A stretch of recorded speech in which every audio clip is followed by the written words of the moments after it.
Bonjour à tout le monde, alors dans cette vidéo je vais essayer de vous expliquer un peu ce que j'ai compris de la p-valeur pour voir si ça peut éventuellement vous aider aussi à y voir un peu plus clair. Alors je vais me placer dans un cas où on est en train de faire un test stat et on a une région de rejet, pour faire simple, hein.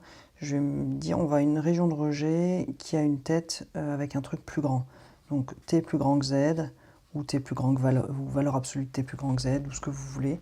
Mais l'idée c'est que on a un truc comme ça, on a une stat de test, on a calculé t observé, et puis ensuite on a un seuil là, z qui va dépendre de alpha du risque en fait. Seuil z alpha, ça va être un certain quantile, associé à un certain risque, 1 moins alpha ou 1 moins alpha sur 2, ou un truc comme ça dépend de ce qu'on est en train de faire, mais bref, disons que c'est 1 moins alpha pour celui-là. Et en fait on a un seuil, et il va pouvoir se passer plusieurs cas. Soit on a un premier seuil ici, alpha 1 ici, ou alors un autre seuil, ou peut-être on va être là. Donc disons qu'avec un premier risque, on trouve un seuil qui est là. Dans ce cas-là, qu'est-ce qui se passe? Notre stat de test, elle est bien plus grande que le seuil, et là, on est dans la région de rejet, et on va rejeter H0. Rejet H0, et ici, on n'est pas dans la région de rejet, donc non-rejet. Ok. Et donc, qu'est-ce qui se passe ici? On peut regarder, vous pouvez remarquer que quand Z alpha commence à devenir petit, c'est qu'on a un risque alpha ici qui est grand. Enfin, grand, et tout est relatif. Disons qu'il est plus grand que celui-là. Ici, ça correspond à alpha 2 qui est petit. Ok, donc si du coup je résume ça en fonction de alpha, si les alpha ils varient entre peut-être 0 et 1, et ben ce que je vais pouvoir voir, c'est que la décision, quand alpha est petit, la décision, ça sera non-rejet de H0. Et quand alpha est grand, la décision, ce sera rejet de H0. Vous avez peut-être remarqué, hein, quand on fait varier alpha, un coup on trouve rejet, un coup on trouve non-rejet, etc.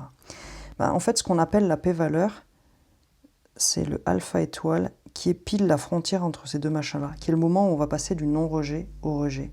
Et en fait, ça correspond au moment où le seuil Z alpha étoile est exactement égal à notre observation ici. Donc ça, c'est ce qu'on va appeler la p-valeur. Ok, donc pour calculer la p-valeur,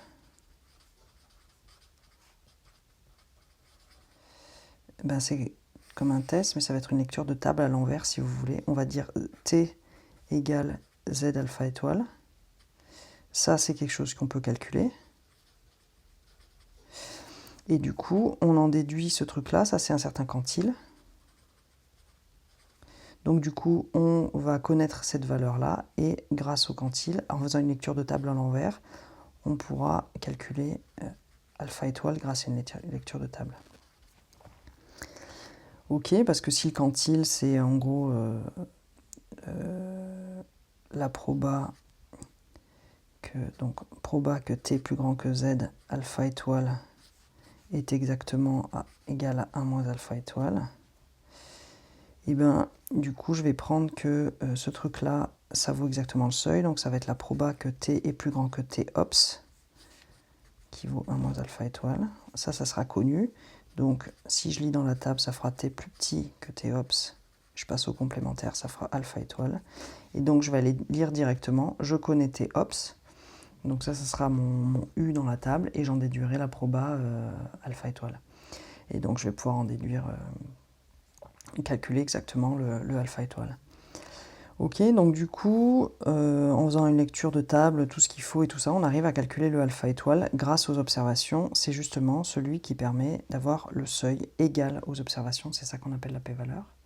Alors peut-être un dernier petit commentaire, si la p-valeur alpha étoile est vraiment petit, bon, petit, je crois que c'est plus petit que 10-2, mais c'est à voir, quoi, plus petit que 1%. On peut peut-être regarder ce qui se passe là sur ce dessin. Si on fait une graduation entre 0 et 1, ben, si alpha étoile est petit, ça veut dire qu'on est vraiment très proche du 0 ici. Le alpha étoile, il est très proche. Décision. Donc ça veut dire que avec la plupart des autres risques, en fait, on tombera dans la zone où on rejette H0. Et donc, quand on est ici, donc là c'est le non-rejet de H0, donc là on prend H0, si vous voulez, et ici on le rejette, et donc ça revient à accepter HA. Donc quand on est dans le cas d'une toute petite p-valeur, ici on voit que la zone de rejet de H0 et d'acceptation de HA est assez grande en fait, et donc c'est pour ça qu'à cet endroit-là, on en conclut qu'on a une grande fiabilité du non-rejet de H0. Voilà, c'est à ça que sert la p-valeur. En gros, quand elle est petite, on peut conclure et on est assez content. Voilà, j'espère que ça vous a donné un tout petit éclairage sur qu'est-ce que c'était, que du coup vous allez pouvoir la calculer en faisant des lectures de table, et puis qu'après, une fois que vous voyez si elle est grande ou petite, vous voyez ce qu'on peut en déduire sur le test en question, sur les hypothèses en question. Voilà.